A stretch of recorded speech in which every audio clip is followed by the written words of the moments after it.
નમસ્કાર મિત્રો, આજે એક અલગ પ્રકારના સ્કેમની વાત કરવી છે, જે સ્કેમ વિશે આજના ગુજરાત સમાચારમાં પણ એના ન્યૂઝ આવ્યા છે. એ સ્કેમનું નામ છે બોસ સ્કેમ. બોસ સ્કેમ એટલે કોઈ પણ કંપની, ઇન્ડસ્ટ્રી, એના જે એચઓડી બોસ હોય છે, આપણે બોસ કહીએ છીએ, એ બોસ સ્કેમ અત્યારે જે એને લઈ અને સેન્ટ્રલ ગવર્મેન્ટની I4C છે, જે ઇન્ડિયન સાયબર કોઓર્ડિનેટર સેન્ટર, એને 22 જૂનના રોજ એડવાઇઝરી પણ જાહેર કરી છે. આ જે બોસ સ્કેમ છે એ શું છે, કેવી રીતે કામ કરે છે, એના વિશે આપણે જોઈએ તો ફોર એક્ઝામ્પલ, કોઈ કંપનીનો બોસ છે અથવા એચઓડી છે, એને કોલ અથવા એમના વોટ્સઅપ પર મેસેજ આવે છે અને એમાં એક જીપ ફાઇલ મોકલવામાં આવેલી છે. એ જીપ ફાઇલ મોકલી અને એના સાથે વાતચીત અથવા કોમ્યુનિકેશન કરવામાં આવે છે કે તમારી જે ઇન્ડસ્ટ્રીઝ અથવા તમારી ફલાણી કંપની છે એને સિક્યોરિટી રીઝનથી અમુક એના એકાઉન્ટ બંધ થઈ જશે અથવા આ કંપનીની અંદર આ વસ્તુ બંધ થવાના ચાન્સીસ છે, તો ફટાફટ આપણે આ સિક્યોરિટી રીઝનથી આ જે એનું જે બાકી બોલે છે અથવા એની જે પ્રોસેસ છે એ જલ્દીથી જલ્દી પૂરી કરવા માટે એ તમને ઇન્સિસ્ટ કરે છે અને ઉતાવળ કરાવે છે. તો CEO કંપનીના હેડ હોય એટલે એમની વ્યસ્તતા કેટલી હોય અને એમને અમુક બાબતો વિચારવાનો પણ સમય ના હોય, એટલા બીજી હોતા હોય છે. તો એ શું કરે છે કે એની નીચેની જે ટીમ હોય છે, સ્ટાફ, એ ફાઇનાન્શિયલ કોઈ જોઈતું હોય, કોઈ મેનેજમેન્ટ જોઈતું હોય, તો એમને આ વસ્તુ એ ફોરવર્ડ કરે છે કે ભાઈ આ જોઈ લો ને કે શું છે કંપની વિશે, અને એને જે પણ ફૂલફિલ કરવાનું હોય એ ફૂલફિલ કરી અને વાત પૂરી કરો. તો એ જેવા નીચેના જે સ્ટાફમાં એ ફાઇનાન્સ સંભાળતો હોય, મેનેજર હોય, સેક્રેટરી હોય, એને જેવું આખા સ્ટાફનું જે ડિપાર્ટમેન્ટ છે એને જેવું આ વસ્તુ એવો મોકલે છે, એમાંથી કોઈ વ્યક્તિ એ વિન્ડો બેઝ વોટ્સઅપ યુઝ કરતો હોય, વોટ્સઅપ વેબ છે કે વોટ્સઅપ એપ્લિકેશન છે, તો એની અંદર, કારણ કે કંપનીની અંદર તો કમ્પ્યુટરો જ હોય છે લગભગ, તો આ જીપ ફાઇલ કોઈ એમ્પ્લોય એના ઉપર ડબલ ક્લિક કરી અને એને ઇન્સ્ટોલ કરી દે છે. એકચ્યુઅલી એ જીપ ફાઇલમાં હોય છે શું, તો .dll ફાઇલ એ વિન્ડો બેઝ જે ઓપરેટિંગ સિસ્ટમ હોય એના માટે મહત્ત્વની ફાઇલ હોય છે, પરંતુ એ ઓપરેટિંગ સિસ્ટમ માટે રિગાર્ડિંગ હોય તો એના સિવાયની જે DLL ફાઇલો અમુક એપ્લિકેશનને લગતી આવતી હોય છે, તો આવી .dll ફાઇલ સિસ્ટમને દૂષિત કરવા માટે પણ બનાવવામાં આવતી હોય છે. તો એ dynamic link library .dll file અને એક્ઝિક્યુટિવ એટલે EXE ફાઇલ એટલે કોઈ પણ એપ્લિકેશન ઇન્સ્ટોલ કરવા માટેનું એનું રૂટ ફોર્મેટ હોય છે, અને ડબલ ક્લિક કરો એટલે ઇન્સ્ટોલ થાય. જેમ આપણે MS office, Acrobat reader, VLC media player, એવા અલગ અલગ એપ્લિકેશન ઇન્સ્ટોલ કરીએ છીએ, એ રીતે આ જીપ ફાઇલ ડબલ ક્લિક કરી અને એક્સટ્રેક્ટ થાય. જીપ ફાઇલ એટલે અલગ અલગ ફાઇલોને એક જ વસ્તુમાં દબાવીને રાખેલું. દાખલા તરીકે આપણે અલગ અલગ વસ્તુઓ, કોઈ કાપડું હોય અને એમાં મૂકી અને એને ગાંઠ વાળીને મૂકી દઈએ, તો એ જ રીતે એ ફાઇલો જેવી ગાંઠ ખોલીએ એટલે એ વસ્તુ આપણને દેખાય. એ જ રીતે એ અનજીપ થાય. અનજીપ એટલે એક્સટ્રેક્ટ થાય અને એમાંથી ફાઇલો પછી સ્પ્રેડ થાય સિસ્ટમમાં. તો એ જીપ ફાઇલને જેવી એક્ઝિક્યુટ કરે છે અથવા એને એક્સટ્રેક્ટ કરે છે, તો એની અંદર રહેલો ટ્રોજન માલવેર એ સિસ્ટમમાં આરામથી, શાંતિથી એ ઘૂસી જાય છે. અને એ ટ્રોજન માલવેરનું કામ શું હોય છે? સિસ્ટમને નિયંત્રણ આપવું. આખું તમારા કમ્પ્યુટરને એ અન્ય જગ્યાએ જે સાયબર ગુનેગાર જ્યાં બેઠો હોય એને આ સિસ્ટમનું એક્સેસ મળે છે, એનું નિયંત્રણ મળે છે, એટલે એ આખી સિસ્ટમમાં શું થઈ રહ્યું છે એની એ વોચ રાખે છે.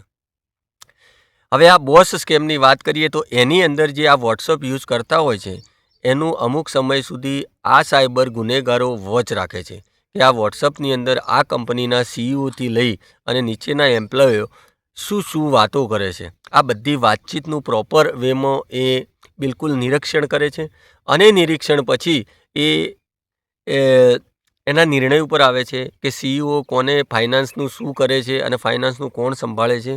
આ રીતનું બધું જાણ્યા પછી એના જે ઓર્ડર આપનારા છે ફાઇનાન્સ રિગાર્ડિંગ, આ તે લોકો, એમના જે નંબર હોય છે, વોટ્સઅપમાં આપણે શું હોઈએ છીએ, નામ કોઈનું સેવ કરીએ એને નામથી ઓળખીએ, એનો નંબર આપણને ખબર હોતો નથી. તો આ વોટ્સઅપમાં આ સાયબર ક્રિમિનલો પોતાના નંબરો એડ કરે છે સિફતપૂર્વક, અને એ નંબરો એડ કરી અને એનું નામ શું રાખવામાં આવે, એ જ CEOનો હેડ ઓફ ડિપાર્ટમેન્ટનું નામ હોય છે, એના ઉપયોગની અંદર આ નંબર ઘૂસી જાય છે. હવે એ એમ્પ્લોયી હોય એને શું ખ્યાલ આવે કે આપણા CEO જ છે, આપણા કંપનીના બોસ જ છે, અને એ ત્વરિત પૈસા ટ્રાન્સફર કરવા માટે, ટ્રાન્ઝેક્શન કરવા માટે કહેવામાં આવે છે. કોઈ એમ્પ્લોયી અથવા કોઈ ફાઇનાન્શિયલ મેનેજર અથવા સેક્રેટરી કંઈક વિચારે તેના પહેલાં તો એમને એટલું બધું ઝડપથી આ બધી કરાવવા માટે ઇન્સિસ્ટ કરાવવામાં આવે છે. અને ઇન્સિસ્ટ થયા પછી, કારણ કે વિશ્વાસ કેળવવાનો હોય છે, માનવ વિશ્વાસ કેળવ્યા વગર એને CEO જ લાગતો હોય છે, એટલે કરોડો રૂપિયાનું ટ્રાન્ઝેક્શન ત્યાં સુધી થઈ ગયું હોય છે. તો આ રીતના જે મોડસ ઓપરેન્ડી અપનાવી અને સાયબર ક્રિમિનલ્સ આ જે બોસ સ્કેમ આદરી રહ્યા છે તેને લઈ અને રિસેન્ટ કેસ માર્કેટમાં આવ્યો છે.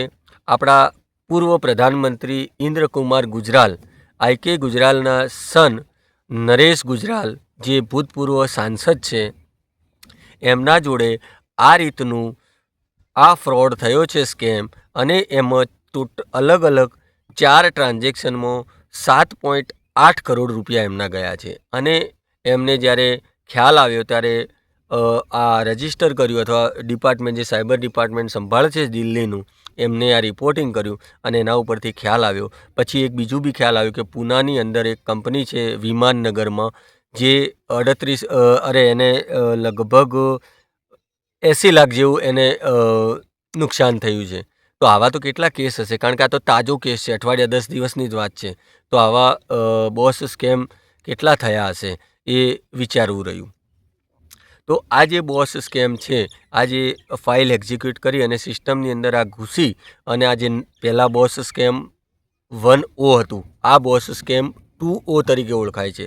1Oમાં શું થતું હતું કે જેની અંદર ડુપ્લિકેટ ઈમેલ, ક્લોન કરેલા વોટ્સઅપ પ્રોફાઇલ, બનાવટી કોલર ID, આ રીતનું બધાનો ઉપયોગ કરી અને ઝડપથી પૈસા ટ્રાન્સફર કરવા માટે ધમકાવવામાં આવતા અથવા દબાણ કરવામાં આવતું હતું. અને એની નબળાઈઓ કોઈ હોશિયાર માણસ હોય તો પકડી પાડતું હતું. પરંતુ અહીંયા તો સંપૂર્ણપણે માનવ વિશ્વાસ કેળવવામાં આવે છે, અને માનવ વિશ્વાસ કેળવી અને એ જ માણસ પોતે જે પૈસા ટ્રાન્સફર કરતો હોય છે, કારણ કે એને એવું લાગે છે કે અમારા કંપનીના HOD અથવા બોસ જ કહી રહ્યા છે આ ટ્રાન્સફર કરવા વિશે.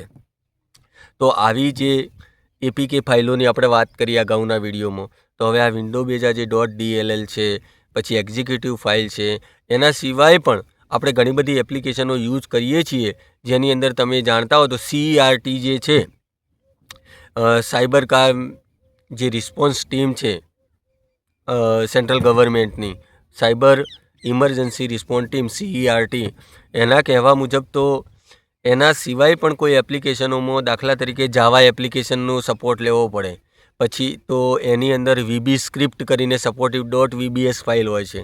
એ જ રીતે બેચ ફાઇલ એ પણ હોય છે. એ જ રીતે રિમોટ એક્સેસ ટૂલ પણ આ રીતના આ ફાઇલો થ્રુ ઇન્સ્ટોલ કરાવે છે. અને રિમોટ એક્સેસ ટૂલ એકવાર તમારી સિસ્ટમમાં ઘૂસી ગયું એટલે તમારી ટોટલ સિસ્ટમ સામેનો ક્રિમિનલ આરામથી જોઈ શકે છે. તો આ મોડસ ઓપરેન્ડી કેવી રીતે વર્ક કરે છે, તો એના માટે શું હોય છે, એ જે RBIનો પોતે કે હું રિઝર્વ બેંક ઓફ ઇન્ડિયામાંથી બોલું છું એવો દાવો કરે છે, અથવા SEBI જે છે એમાંથી હોય છે એ રીતનો દાવો કરે છે. તો આ જે દાવા કરનારા જે એક્ઝિક્યુટિવ હોય છે એ શું કરે છે કે પહેલાં તો ગભરાટ પેદા કરે HOD અથવા જે પણ કંપનીનો હેડ હોય એને. પછી એ વોટ્સઅપ થ્રુ માલવેર ઘુસાડે. માલવેર ઘુસાડવા માટે તમે કન્વિન્સ થયા, ઇન્સ્ટોલ થઈ ગયું એકવાર, તો ડિવાઇસ ઉપર એ તમારે કબજો મેળવે છે. અને પછી ડિવાઇસ ઉપર કબજો મેળવ્યા પછી એ શું કરે છે, પોતે બોસની ભૂમિકામાં આવી જાય છે, જે પોતે HOD છે, અને એ બોસની ભૂમિકામાં આવ્યા પછી તમને કન્વિન્સ કરે છે કે હું આ જ કંપનીનો માણસ છું અને ફલાણી જગ્યાએ આટલા પૈસા ટ્રાન્સફર કરવાના છે. અને એ પૈસા જાય છે કે આ મ્યુલ એકાઉન્ટમાં, એમના અલગ અલગ રાજ્યોની અંદર બનાવેલા મ્યુલ એકાઉન્ટ હોય છે, એમાં પૈસા ટ્રાન્સફર થાય છે. તો આ પ્રકારના જે એકાઉન્ટ છે એનાથી, એટલે આ પ્રકારના જે ફ્રોડ અથવા સ્કેમ છે એનાથી આપણે સાવચેત રહેવાની ખૂબ જરૂર છે. કારણ કે આપણને એવું જ લાગે છે કે આ ઓરિજિનલ વ્યક્તિ જે આપણા કંપનીનો બોસ હોય એ પોતે જ આપણને આદેશ આપી રહ્યો છે અને ટ્રાન્ઝેક્શન કરવાનું કહી રહ્યો છે. અત્યારે AIના યુગમાં આપણે ડીપફેકની વાત કરીએ તો ડીપફેકની અંદર તો શું થાય છે કે કંપનીઓ અમુક શેડ્યુલ કરતી હોય છે મીટિંગ, એ શેના ઉપર? ગૂગલ મીટ ઉપર, ઝૂમ ઉપર, સ્કાયપે ઉપર. તો આવી જે મિટિંગો શેડ્યુલ થાય છે એ ડુપ્લિકેટ મિટિંગો પણ શેડ્યુલ થઈ રહી છે. એઆઈ ડીપ ફેક ટેકનોલોજીનો ઉપયોગ કરી અને એ જ વ્યક્તિનો વોઇસ ક્લોન, એ જ વ્યક્તિનો ચહેરો, એ જ વ્યક્તિનો વિડીયો કોલ તમને આબેહૂબ એમ જ લાગે કે આપણી કંપનીના બોસ બોલી રહ્યા છે. અને એ શું કરે પછી? આ રીતના પૈસા ટ્રાન્સફર કરવા માટે ઇન્સિસ્ટ કરે. પછી જ્યારે એકાઉન્ટ સ્ટેટમેન્ટ આવે, જ્યારે મિટિંગ રૂબરૂ પ્રેક્ટિકલી ચર્ચા થાય, ત્યારે કંપનીના એચઓડી કહે કે આ તો વાત મેં કરી જ નથી. તો પેલો કન્વિન્સ કરવાની કોશિશ કરે છે કે સર આપણે ઓનલાઈન મિટિંગમાં વાત થઈ હતી, પણ એકચ્યુઅલી આ વાત થઈ નહીં હોતી. આ ડીપફેક ટેકનોલોજીનો ઉપયોગ કરી અને આ રીતનું આખો સ્કેમ આદરવામાં આવે છે. જેમાં આ રીતની ઝૂમ મિટિંગ અને ગૂગલ મીટનો ઉપયોગ કરી અને આખા ક્લોન વ્યક્તિઓ ઊભા કરી અને એ રીતનું ડીપફેક ટેકનોલોજી થ્રુ સિંગાપુરમાં પણ આવું થયું.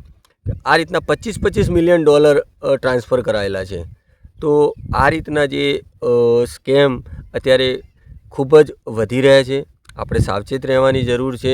અને આવું બિગ જે બોસ સ્કેમ તાજું માર્કેટમાં આવી રહ્યું છે, ત્યારે સચેત રહેવાથી અને સાવધ રહેવાથી અને જાણકાર રહેવાથી જ આ પ્રકારના ફ્રોડથી આપણે બચી શકીએ છીએ. તો આપણે આવા ફ્રોડથી બચવા માટે પ્રયત્નશીલ રહીએ અને આપણી બાજુ કોઈ નાની કંપની હોય, મોટી કંપની હોય, તમામ લોકોને આ પ્રકારના બોસ સ્કેમ વિશે જ્યારે બી વાતચીત થાય તો વાત કરી એમને જાણકાર રાખીએ અને ઇન્ફોર્મ્ડ રાખીએ. સાયબર ક્રાઇમથી બચવું હશે તો એનો માત્ર ને માત્ર ઉપાય છે આપણે એનું જાણકાર રહેવું પડશે, વેલ ઇન્ફોર્મ્ડ રહેવું પડશે અને એને લઈ અને આપણે સચેત અને જાગૃત રહેવું પડશે. તો આજે આટલી વાત. સચેત રહીએ, સાવચેત રહીએ અને જાગૃત રહીએ. ધન્યવાદ.